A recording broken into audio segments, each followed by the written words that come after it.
मित्रांनो, आईने बाळाला लवकर दूध पाजण्यापासून तोडलं तर आईला ब्रेस्ट कॅन्सर, स्तनाचा कॅन्सर होऊ शकतो. व्हिडिओ पूर्ण बघा. असं का म्हणायला लागलोय तर WHO सांगते कमीत कमी बाळाला 6 महिन्यापर्यंत पाण्याचा एक थेंबही नाही, अन्नाचा एक घासही नाही, पूर्ण फक्त आईच्या दुधावरच ठेवायला पाहिजे आणि जास्तीत जास्त 2 वर्षापर्यंत बाळाला दूध पाजायला पाहिजे.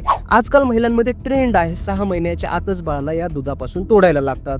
तर महिलांमध्ये इस्ट्रोजन नावाच्या हार्मोनची लेवल वाढते, दुधाच्या गाठी बनायला लागतात आणि हार्मोनल असंतुलनामुळे, इम्बॅलेन्समुळे महिलांमध्ये असे कॅन्सरसारखे टॉक्सिक सबस्टन्सेस बॉडीमध्ये क्रिएट व्हायला लागतात.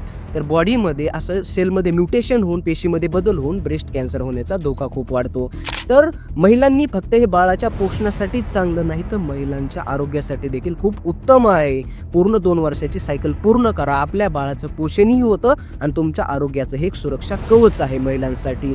तर बाळाला पूर्ण 6 महिने दूध पाजा. तिथून पुढे जरी तुम्ही थोडंफार जरी त्याला अन्न वगैरे काही पाणी देत असाल, तिथून पुढे 2 वर्षापर्यंत आईने बाळाला दूध पाजायलाच पाहिजे. मित्रांनो, तुमच्या ओळखीच्या प्रत्येक आईपर्यंत आणि होणाऱ्या आईपर्यंत हा व्हिडिओ शेअर करा, कारण कोणाचं तरी तुमचं एक शेअर कोणाचं तरी आयुष्य वाचवू शकतं.